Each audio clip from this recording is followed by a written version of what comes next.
I'm so happy to welcome to Sovereign Path another veteran of the Protege podcast archive. Khalil Smith is somebody I have become fast friends with and a huge admirer of the work he's doing transforming culture inside of organizations. Khalil, welcome to Sovereign Path.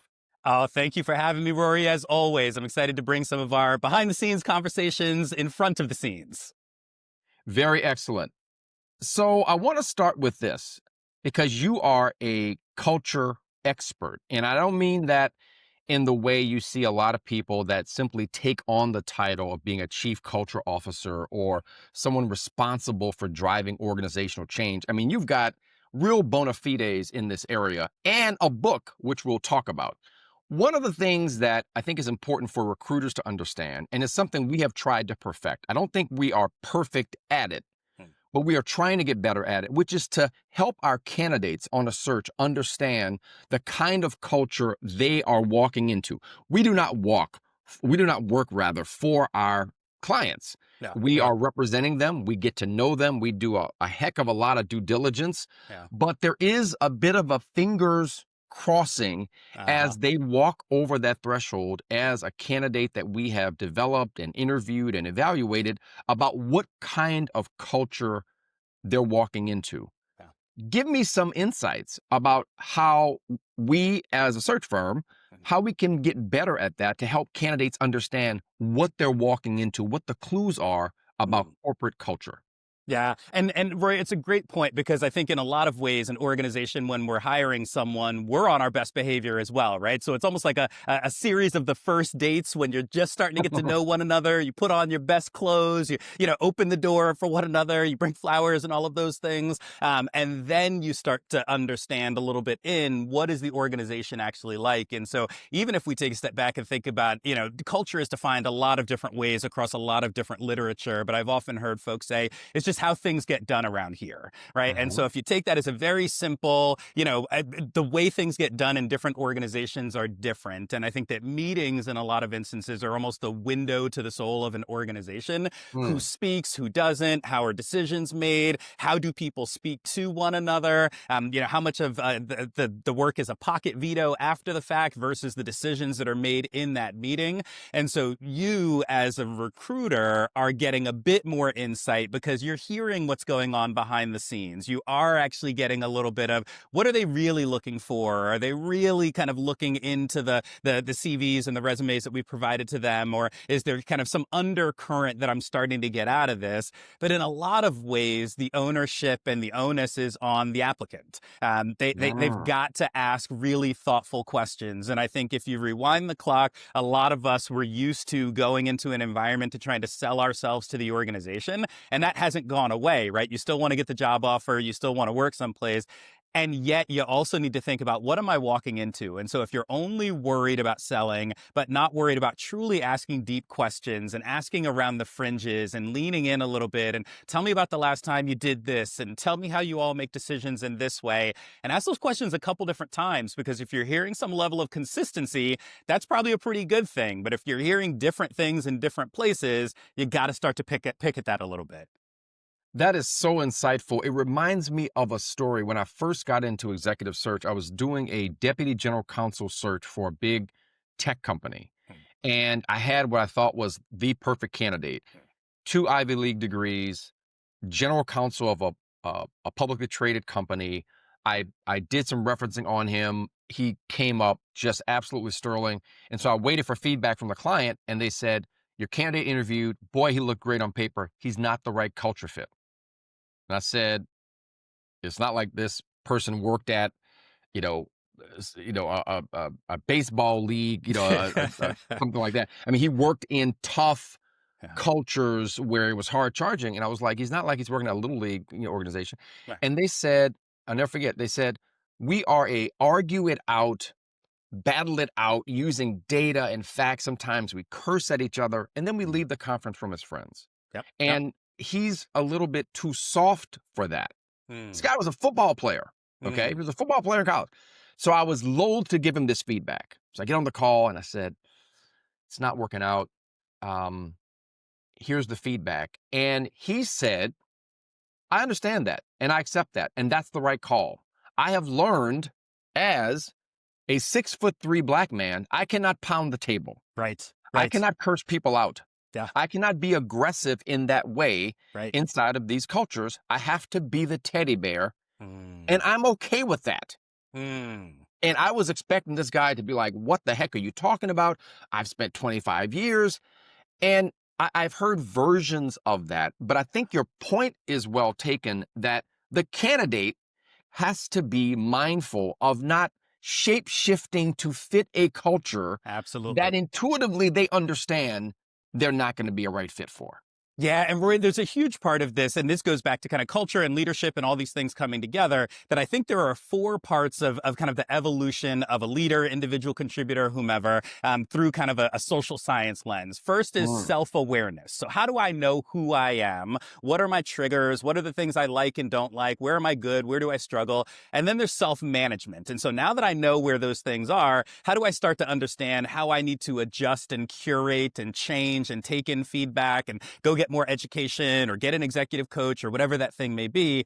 There's social awareness. So how do I start to understand the people around me and the environments in which I operate? And then social management. How do I now influence those things? And if you put all of that together, self-awareness, self-management, social awareness, social management, you have people that are capable of doing almost anything because they mm, get who they are. They are not, kind of beholden to their emotions or to their reactions or to their history or to kind of the natural tendencies that other folks may have. And then they're also really aware from an, emotional intelligence perspective of what's happening around me. And so this individual said, self-awareness, I know who I am and how I tend to show up. Self-management, even though I may want to bang on the table, I'm not going to do that because I know how that is perceived. Social awareness, right? Perceived by those other people. And in social mm, management, how am I managing my perception, my, the way that people think of me? And that individual probably could have said, hey, listen, I can let go of a bunch of those things and operate in this environment and fight with the best of them and challenge that.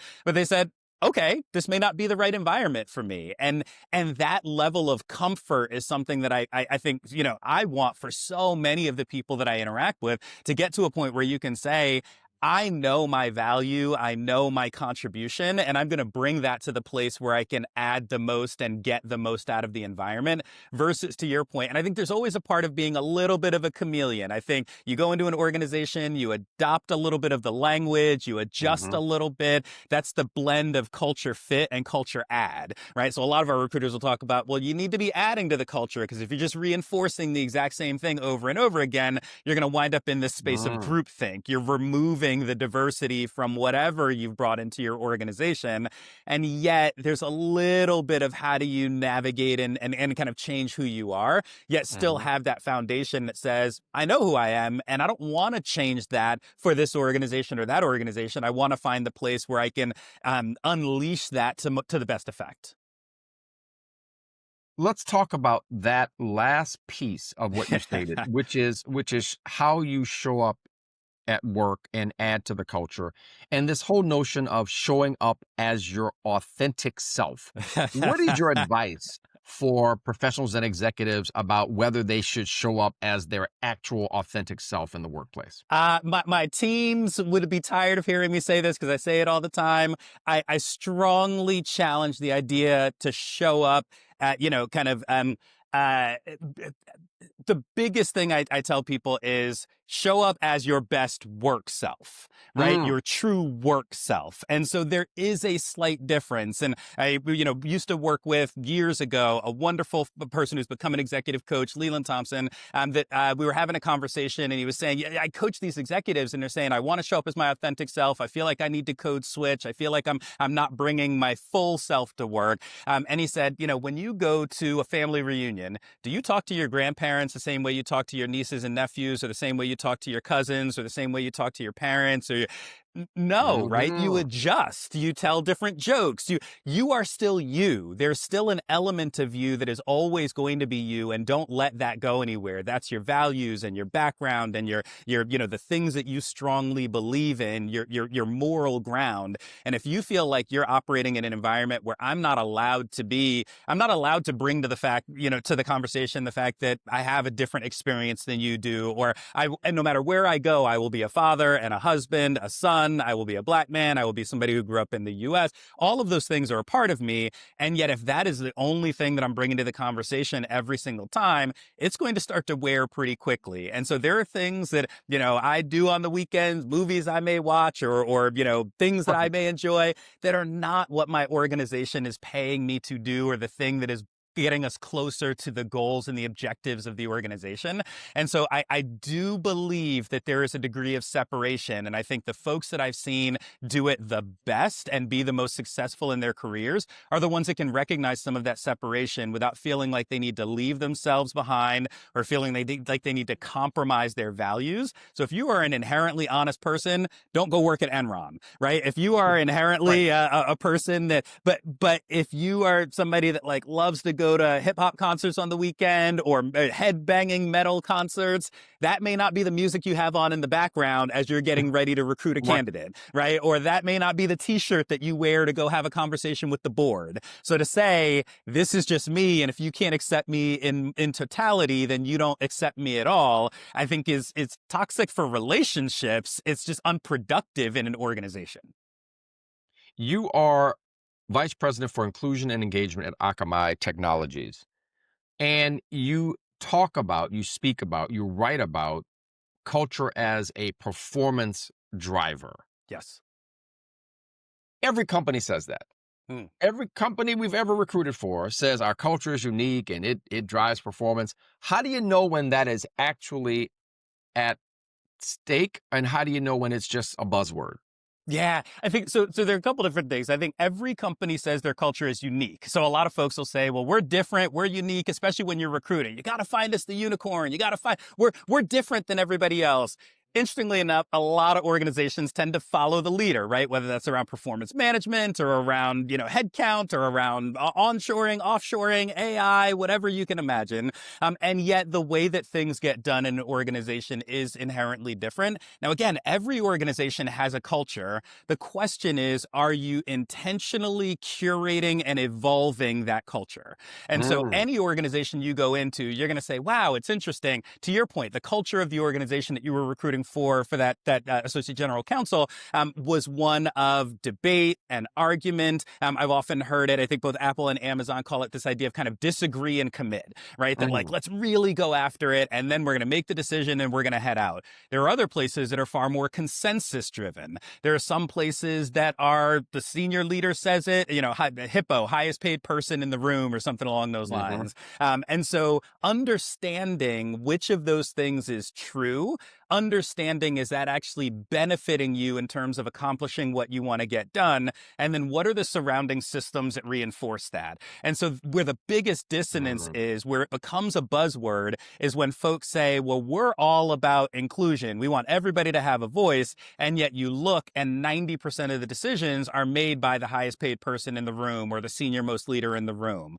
That the gap between reality and what you are selling is often called hypocrisy, right? Where it's like, yeah, sure, we're all about inclusion, and yet Khalil can't get a word in edgewise, or we're all about inclusion, but every time I make a decision, it has to go 17 levels up the organization. That's how you start to understand. And again, it's not rocket science. It is simply asking people and really being willing to listen, right? Understanding and viewing your organization through a really authentic lens versus what you want to hear, or want to see, or want to believe. You've led work at Apple, the Neuro Leadership Institute, and now Akamai. Mm. What's a sort of counterintuitive lesson about culture that a lot of senior leaders get wrong? I mean, counterintuitive, I would say, it's It's not as complicated as we make it. And I think that, Mm. again, so even in the book, and there was a statistician once who said, all models are wrong, some models are useful. And so I think that, anytime you reduce things down to a model, there are going to be some elements that get missed. But the model that's in the book is I got ABCS: awareness, behaviors, community, systems. Awareness, Mm. how do you understand the thing that you are trying to solve for? So asking the right questions, pulling in the right data, really kind of seeing with a willingness to be changed and listening with a willingness to be changed. Behaviors, getting really clear and deliberate about what it is that you're trying to do differently. So when we say something like be inclusive, everyone has a different definition of what that is, right? You Mm. look at the, best soccer football teams, cricket teams, rugby teams, they don't say go out and score. Right? They say, we're going to run this play this way. We're going to practice it over and over again. Everybody Mm. knows what that thing is. And sometimes leaders say, well, if I have to tell everybody what to do, I've hired the wrong people. I would argue so many of us are looking for that clarity. When you are bringing together a large multinational organization and saying, hey, everybody, be inclusive or be creative or be, collaborative, what does that look like? What does that That's right. mean? How do I know that I was doing it well? How could I record that on a video camera to say, this is what we mean when we say be collaborative? It means leave 15 minutes at the end of every meeting so that we're going to brainstorm in a document and then we're going to read out everybody's point of view. Okay, that's a level of specificity that I can now kind of do something with. The C is community, so bringing everybody together, because you can't do these things on an island or kind of just in a silo.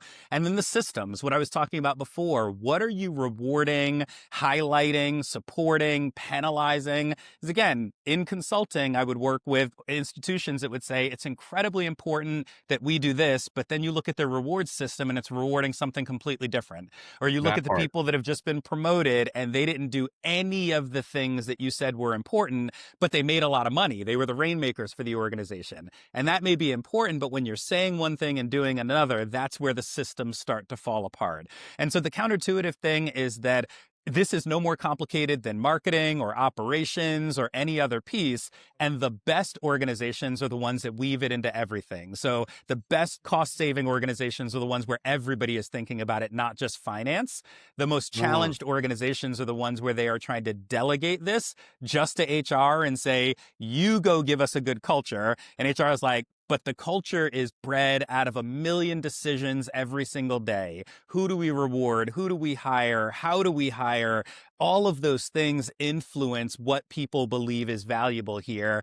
And again, you either have a culture that you're curating or you have a culture that you're just letting run wild, but you've always got a culture because there are always how things get done around here.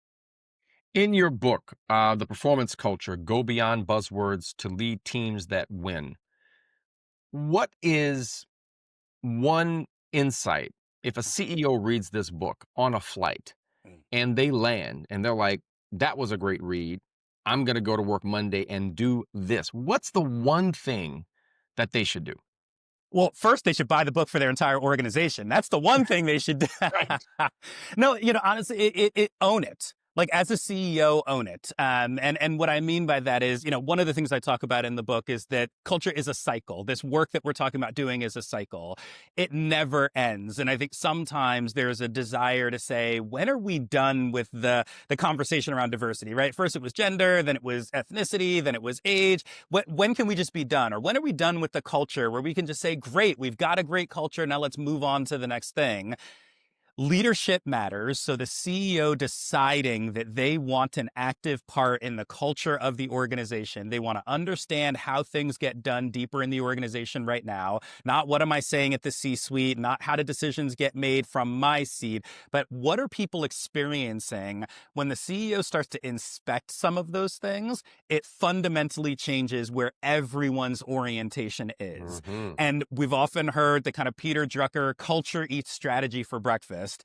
If you take a really strong culture and give it a mediocre strategy, they will figure out how to deliver on it. If you take a really strong strategy and give it to a culture of infighting and challenging and people running into one another and a lack of decision making, you will never get where you want to go. And I think that as an amplifier is sometimes misunderstood because folks feel like, well, I'm seeing it at my level, we get things done. How is that cascading down? How do people feel about the work that's getting done? What do those meetings feel like and look like 7 levels deeper from you? If you don't know that, it's going to be very difficult to figure out, are we actually optimized for the strategy that we are trying to execute on? And that is that point where, again, your culture is an amplifier. It's either amplifying you in the right direction or it's eroding and creating dissonance in your organization. I am listening to you, sir. I'm listening and observing that you wrote a book about culture, that you are using words like inclusion Mm, freely and mm, liberally, mm, that you are talking about how you're influencing inside your own organization. I talk to a lot of HR leaders, DEI leaders. They are beleaguered. You mm. do not sound beleaguered. You sound like you are in full stride Uh-huh. in the work you've done for 20 years. Why is that so? It's a couple different things. One, it goes right back to what you were talking about before. Be deliberate about the environment that you choose. I Mm, was very deliberate about Akamai as an organization. When I joined 5 years ago, I knew who my boss would be. This is a gentleman by the name of Anthony Williams. I hesitate to even put his name out there because I don't want him getting recruited by anybody else. But mental notes. yeah, Yep. exactly. Yeah.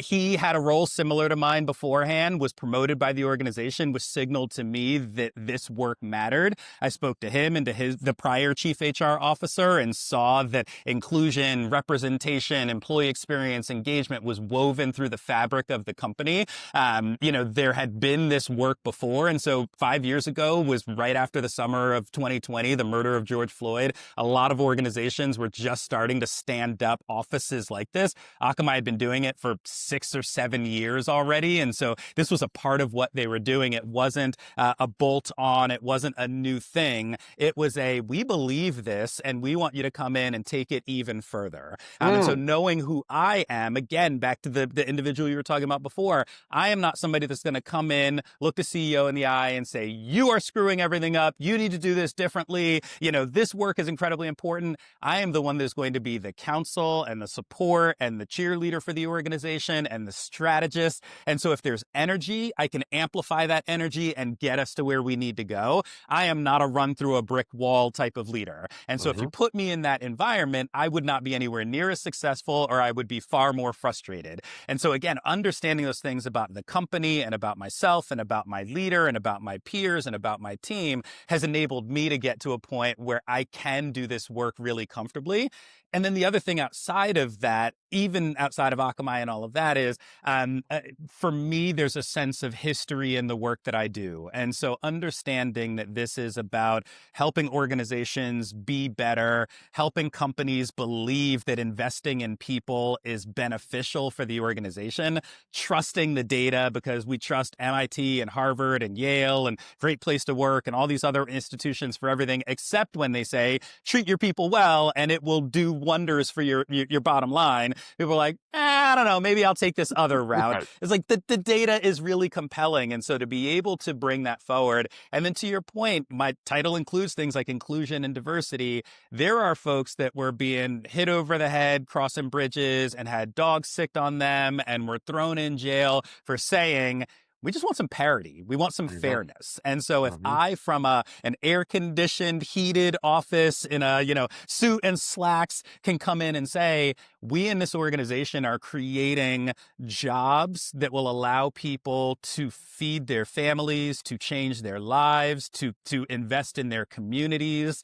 That is work that I will do all day, every day. And the fact that I get to do it in a place that is hungry for that at a time in history when I think organizations have a choice as to, do they lean more into people or do they decide that people are just a resource to be extracted? I'm in a great position to be able to do things that I believe are really valuable, and that energizes me. and I think you said a sermon in that one vignette. the thing I want listeners to take away is how we interpret our success. Mm, We often interpret our success as I did really well. mm, I performed really well. And that's mm. why this job and this experience in my career worked out. Or the organization was bad. My boss was bad. The culture was toxic. We never pinpoint what you pinpointed, which is I chose well. Mm. I chose well. Like I use analogies about my personal life. People say, you've been married 20 years. What's your secret to success? I'll say, I chose well. Yeah. I mean, there's a whole Yep. lot of stuff that goes into that day to day and, Absolutely. that goes into making a marriage work. Yeah. But I made a good decision. Yep. Yep. And I think I gave somebody advice today that was interviewing for the biggest job of their career. And they said, hey, Mm. can you give me some advice? And I said, do not contort yourself to Yes. fit into this job because you want the job that bad. A lot of candidates, they will just put blinders on and go in selling themselves. They'll try to get endorsements. They'll go around the process. They'll do whatever. And I'm like, you are not listening to the feedback. You are not Right. watching the signposts as Right. you race toward the end of the race Yep. to see if you're going that fast, you can't see the signposts that say caution Right. or Right. look out for this, or your predecessor left in 12 months, or they Yeah. don't fund this function. They're Yep. just giving you a high salary. Absolutely. I once Yeah. interviewed for a job and I called a friend of mine who had not worked in the organization. And he said, this could be one of the biggest jobs in, DEI Mm. in the world. And I was like, Mm. really? He said, yeah, think about what this organization does. It was an investment Mm. bank. He said, think about what this organization does. And I said, wow, you're right. So I called somebody who worked at the organization, another friend, and I said, tell me about what this job is like. He's like, it's arguing with partners at this investment bank about why there aren't people of color or women on the promotions list. Okay. That's the job. Yep. It is not, changing wealth inequality in America through their CSR programs. The day-to-day activities are arguing with senior leaders about why the promotions list, why the recruiting process has all these blinders and bias in it. Yep. And so that's the takeaway I think that is hugely important for listeners who are in job searches is do not contort yourself because if you're at the mid-career point or beyond, you do not have the luxury of a mulligan. Yeah, when you're 26, the job doesn't work out in 2 years. Okay, learning experience. What happens, I think, in the later stage of your career is when I'm interviewing you for that EVP job, the person that gets the job almost always, yes, they're a strong performer. Yes, they have Sure. great recommendations. Yes, they interviewed well. Yes, resume and LinkedIn are Yeah. spotless, but they chose well. Yes. They Yeah. chose Yeah. well. They have these stints where they go, they get promoted, then they leave, they get promoted again. We did a search for, one of the top companies in the world. And when I had to call candidates to give them feedback, and they were like, who got it if I didn't get it? I was like, somebody that had a largely blemish-free resume on Mm. where they went. And they went Mm. into cultures that align with their natural orientation, leadership competencies, and they were able to put up their best work. I want to put the onus on you now Mm. as OG level, as we both are. What See, I is cut the it down so you can't see all the gray. oh, I see a little sliver of it. Just a little shadow. Um, what's the career advice you wish you had at 30 that you know now for sure? It's an interesting one because I wish I had the advice to kind of, trust yourself, trust the process, let things d- you don't need to always be the best in the room. And when I was Mm, earlier in my career and I was one of the few black men, I was one of the few black men in an interracial relationship. I was one of the, mm, had a child, all of these other things. I felt like I needed to read every book, dress better than everybody, always have an answer, always be buttoned up, always be polished, never let anything else come through. And the feedback that I would get from time to time was, you don't feel like nobody ever said it exactly like this, but you don't feel like a person. You feel like a robot, Mm. right? Because, and I got some of that feedback as a part of a pulse survey once where folks are like, he just seems inauthentic. He seems like he's leading from the back of a book, that everything is like dialed in Wow. and focused in these ways. And again, there were elements of that are still me. So people are like, Khalil, your energy is off the charts. Like that can't honestly be you. That must be. And I'm like, Right. listen, you wake me up at 3 o'clock in the morning. This is what you get. You go to sleep at 3 o'clock, 2:59 in the morning. This is what you get. So Right. this is a part of who I am. But there were other pieces that it was like, I was never letting those other things in.